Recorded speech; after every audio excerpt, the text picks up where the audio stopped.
I've ever read a book that had me feel so close to the character and then turned around and had me like, you are the messiest hoe I've ever met in my life. Tembe, count your days. Count your days. Before we get into the video, hello beautiful people, I'm Afrodaybeac and welcome to my channel. So y'all don't think I'm naked, I'm actually wearing a corset.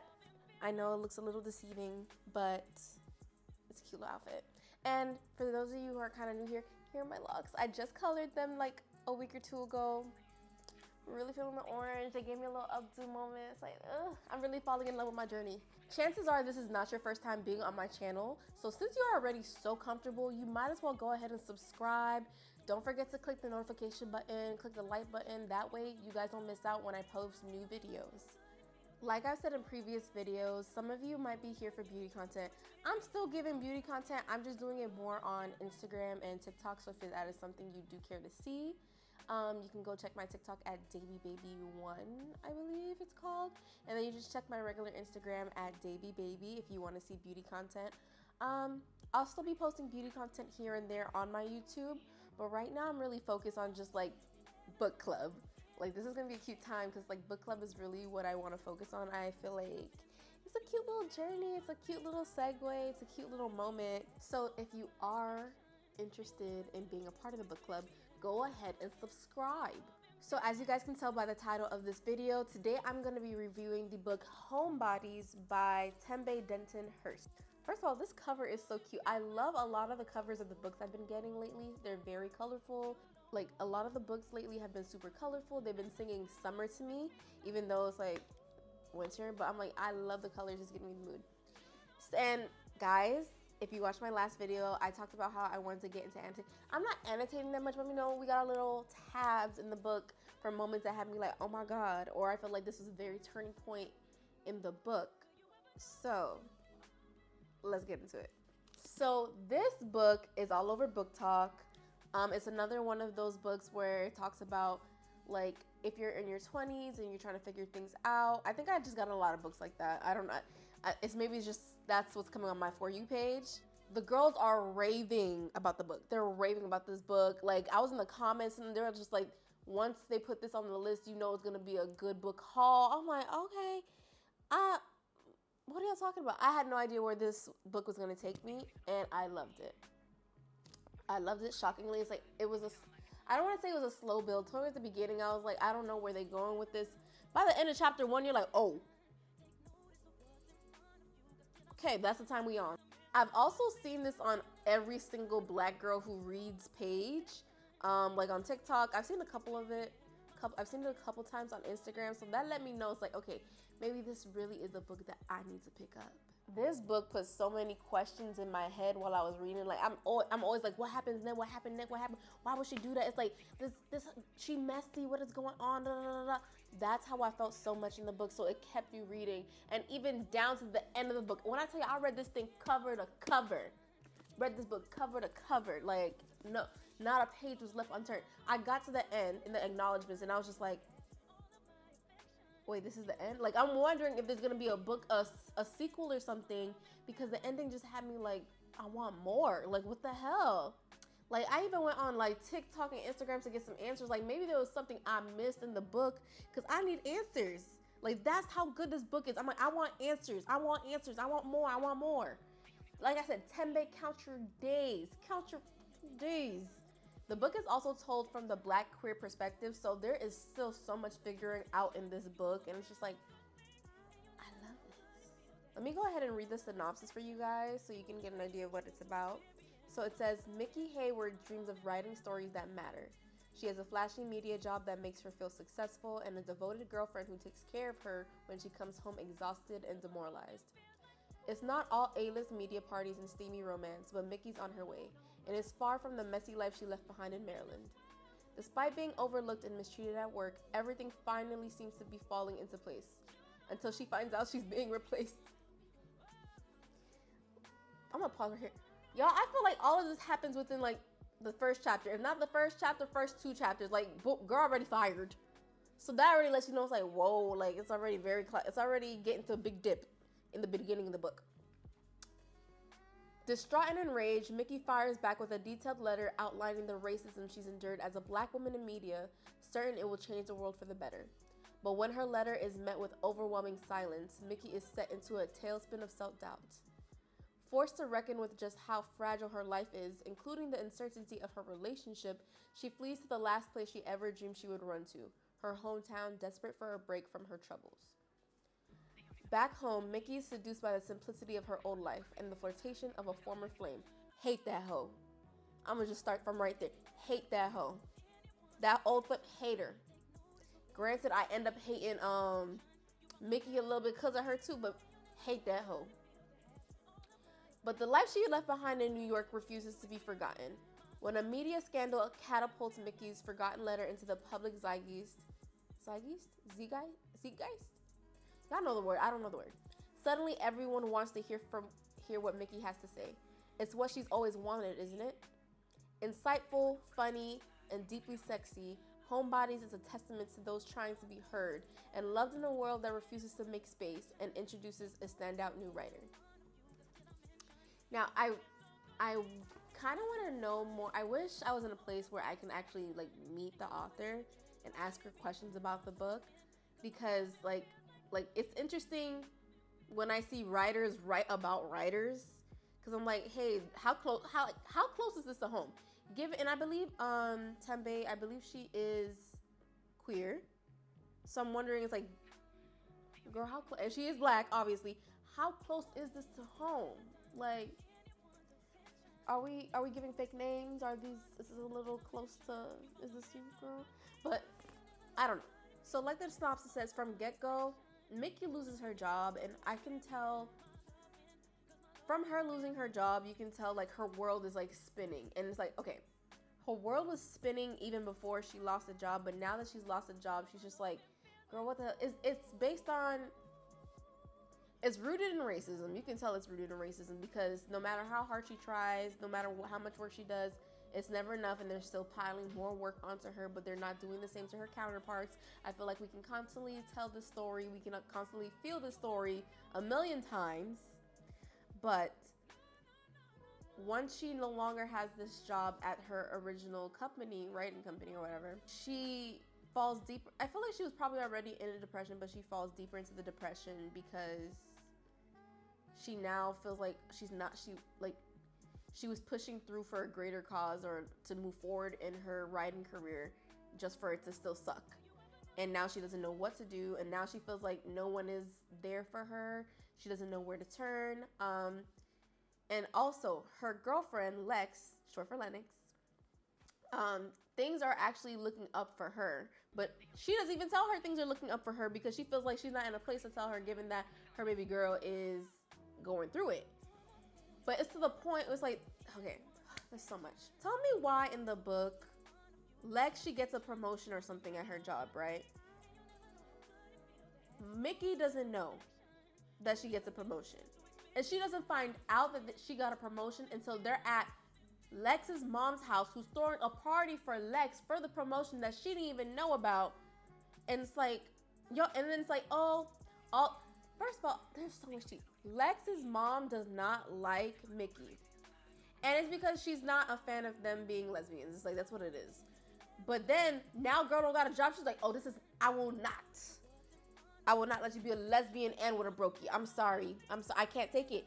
And then she's like, you have a promotion. You need to be doing better with your life. And it's like, Lex is like, low-key like, yeah, you know, da, da, da. But I feel bad because Mickey has only been out of the workforce for like 3 weeks. And even then, they gave her like a severance package to keep her mouth shut. But she doesn't keep her mouth shut. But they gave her a severance package. So she's still paying bills. She just hasn't found her next step. Girl, Mickey mad. Mickey big. And she's rightfully so, because it's like, I understand I'm in a funk. And you do a lot for me. But it's like, for your mom to be dogging me and you don't step up for me, you don't have anything to say, that's crazy.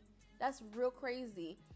You gonna let your mom talk about me at your promotion party that I didn't even know about, you keeping these secrets from me, you being fake around your mom, you know your mom don't even like me for real. So fast forward, this situation leads it to the point where Mickey feels like she cannot be around Lex right now. She went back home to Maryland to figure things out. And at first I was like, I understand, I get it. You know, sometimes you need a break from where you are. You need a new environment. But then Mickey starts getting messy, okay? She gets messy. First of all, she goes down to her hometown in Maryland. She stays with her grandma. And she tells her grandma not to tell her daddy that she's in town because she doesn't want her daddy to know that she got fired. The girl spends like the next 3 or 4 weeks in Maryland. Her dad finds out eventually that she's there, but she doesn't tell him till like the end of the trip that she got fired, and she's avoiding her dad. And it's like, you can't be doing stuff like that, girl. Like, you keeping the secret. That's one problem. Next, she playing with fire by messing with her old, I don't even want to say boo thing because that girl never really cared about her. It was so messy. And I'm reading the book. Oh my God, that thing pissed me off. That pissed me off. Like, I understand, you know. No, you know what? I can't say I understand. I don't understand. She has a past lover named T. But come to find out, T never really loved her. T was just messing with her back in high school just to get, like, she was a F-boy, basically. And T was just trying to get points on everybody. Basically, just messing with anybody, just to mess with anybody. And now T was supposed to be a big-time ball player, got an injury, and now is washed up. Now, granted, I'm not going to judge you if things didn't work out in your plan, but you are the same person you were 5 years ago, still a stank person, still a nasty person, still a you're, oh my God, I'm getting mad. You're a user, you're a manipulator, you're a liar, and it's just like, oh my God. She falls for T's ways, she's thinking something could really happen between her and T. Nothing happens between her and T.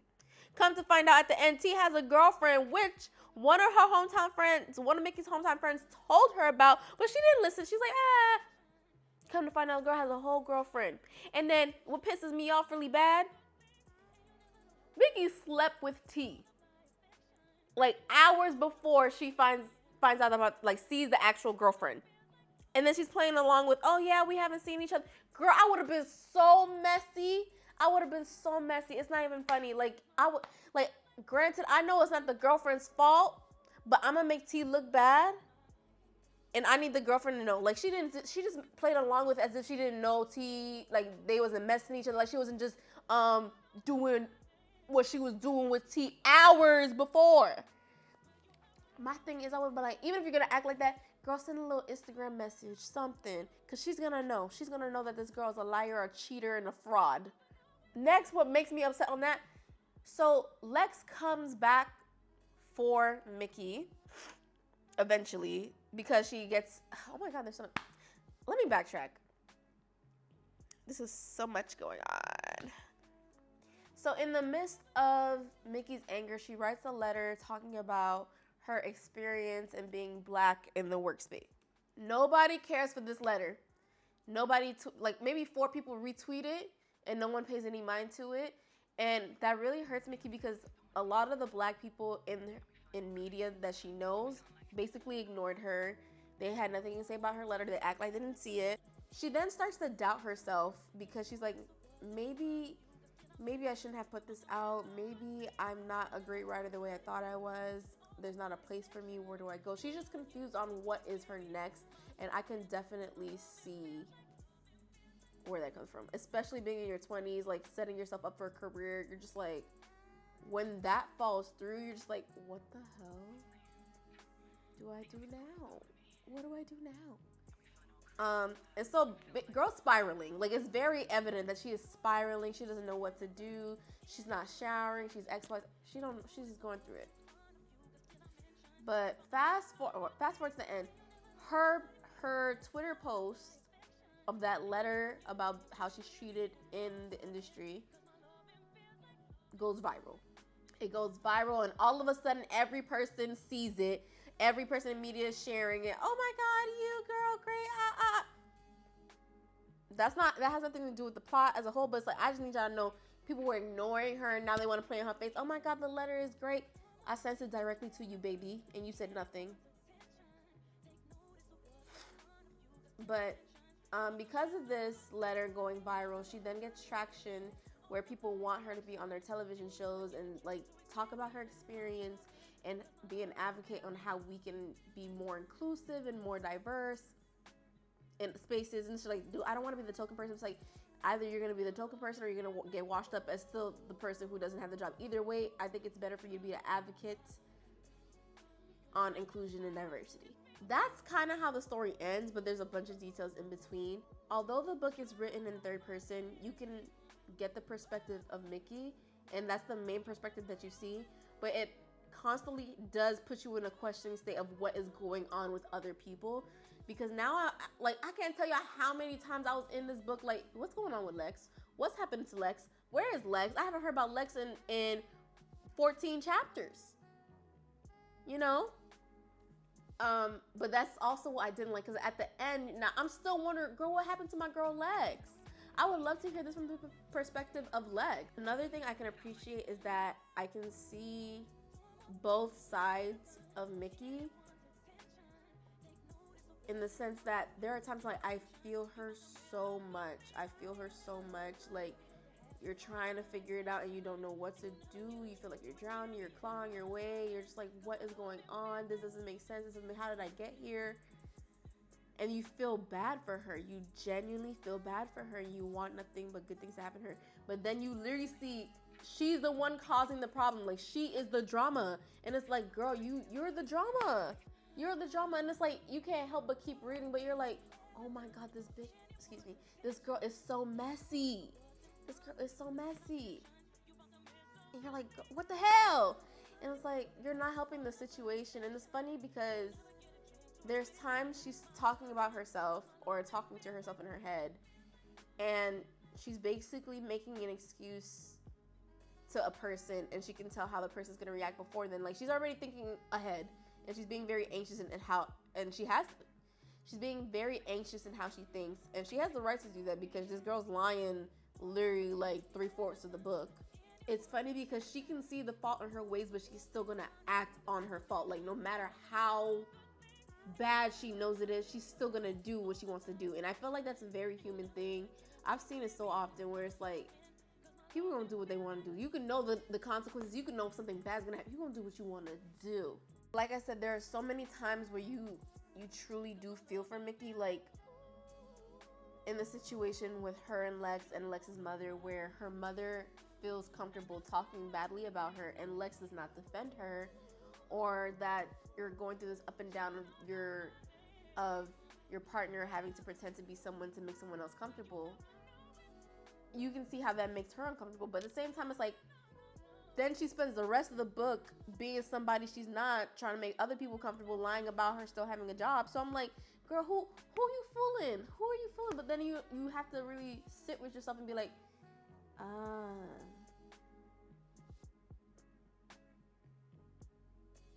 don't we all do it? But at the same time, I'm like, no, she's still messy. She's still messy throughout this whole book. I'm like, that's why I'm really wondering if there's a second book, because I need some type of character arc where she gets back to where she needs to be, like where she's at the point where I'm like, I can forgive her for everything she's done, because I do not feel satisfied with how it ended.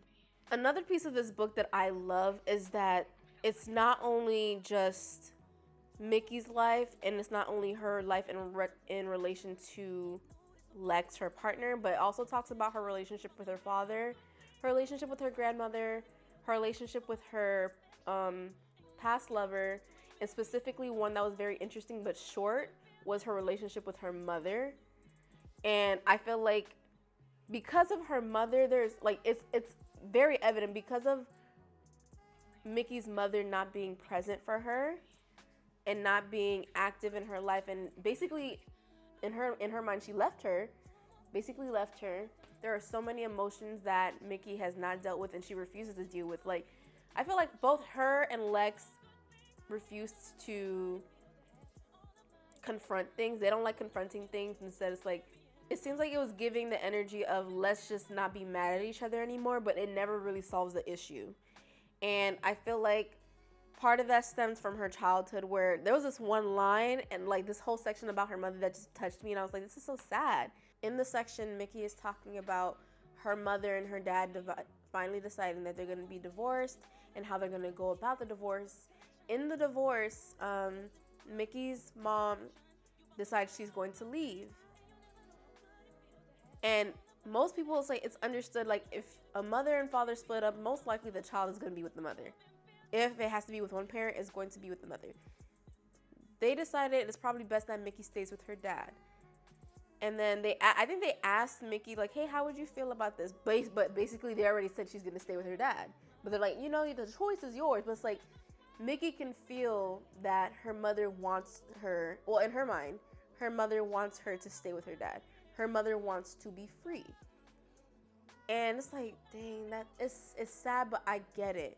It's sad, but I get it. Like, they even go into detail to tell how her mother's life kind of came to be, where Mickey's mom used to care for her grandmother, and her grandmother was always ridiculing, always having something to say. And even the way Mickey came about, it's not like Mickey's mother and father were long-term lovers who cared for each other and always wanted to be together and wanted babies. Like, I think they met at a party or something, or met a few times and then ended up getting pregnant. And it was like a sick joke to them. It's like, what the heck? They never even really cared for each other, and eventually it's like it was bound to not work. But yeah, there were a couple of lines in the book in reference to Mickey's mom that I thought were so interesting. So the first one was, and someday you might want to go too, and that's okay. Don't let anyone tell you where you should be, and don't feel guilty about when you need to leave, no matter what the cost. If I could have done things differently, I would have kept going when I felt like I was on the way to something bigger, onto something for myself. And so this is basically before her mother is leaving, before the divorce, like before they decided to split ways. And I thought that was very interesting because it's like, I feel like this is probably what set up the whole mindset that Mickey had in having to leave to go to Maryland, which in itself was not a bad thing. It's just her up and leaving her partner, barely communicating with her partner, cheating on her partner. That is what bothered me. But it's like, I guess maybe this is a mindset that Mickey's like, you gotta do what you gotta do for you. And I'm like, yes, but you're hurting people in the process.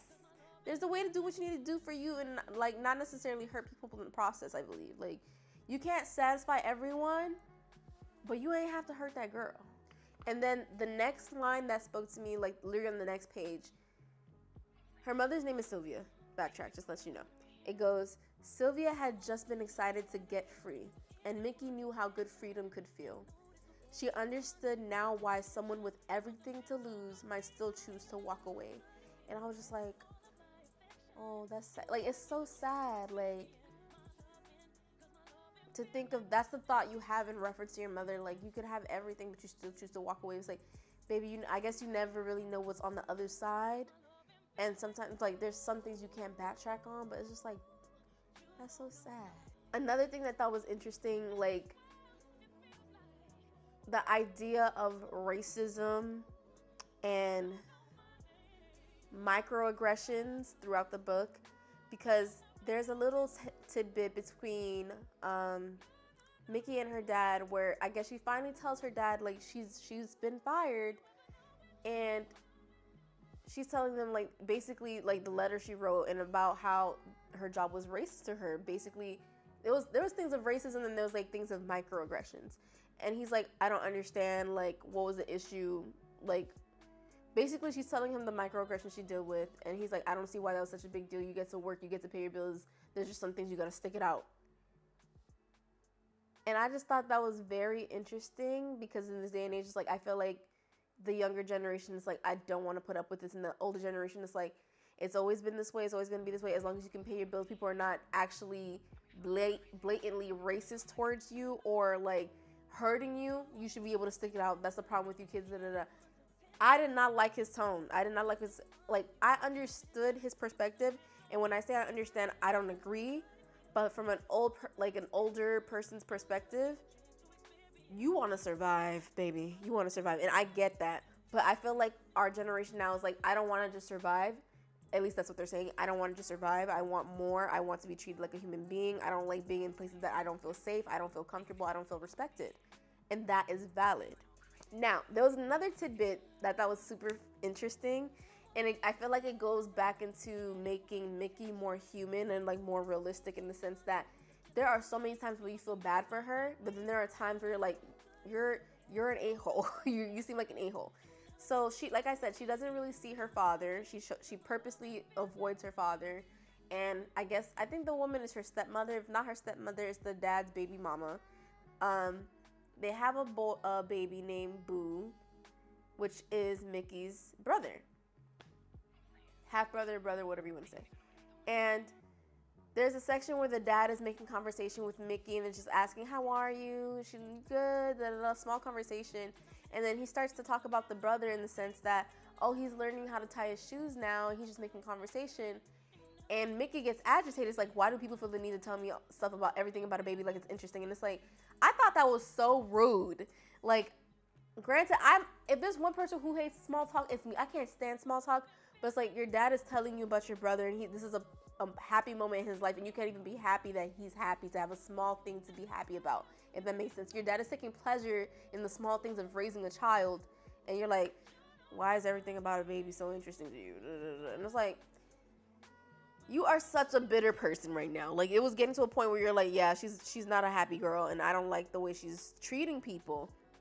People are trying to be nice to you, trying to make conversations, and you're constantly blocking them out because of the way you feel, I guess, and you don't want to, like, I feel like she was constantly like, me. She only wanted things to be about her, but at the same time, she doesn't want to tell people the truth, so they can't really tell her about herself. All in all, I think this was a beautiful book that talked about, like, just life in your 20s and trying to figure it out and not knowing what's next and having to deal with some demons, literal demons. They're not literal demons, but I'm just called, T is a demon to me.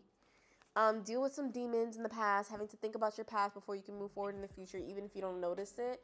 The ending still very unclear to me why it was ended that way, but I digress. Majority of the time, you see Mickey is pitching her ideas and feeling very defeated because it doesn't work with the company she was working with at the time, Bevy or whatever.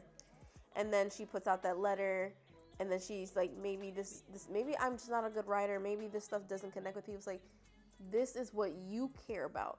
And I think it's so important to not get mixed up in the things of what other people care about or what other people might perceive as good, because it's like, there is always going to be a people for you. There's always going to be a people for you. I think you just have to find those people. And I think part of it is understanding there's a time for everything as well.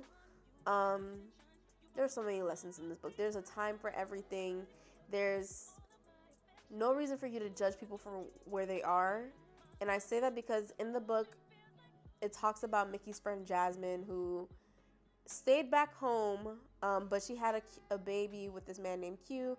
And I feel like Mickey has this down look on everybody in her hometown because they just never made it out of the hometown. But I think she finally understands, it's like, people want to be here. Some people want to be here. People like their lives that are here, and they're just different from what she wants. And that is okay. I think you should be open to letting people live the life they want. The same way you want to live the life you want.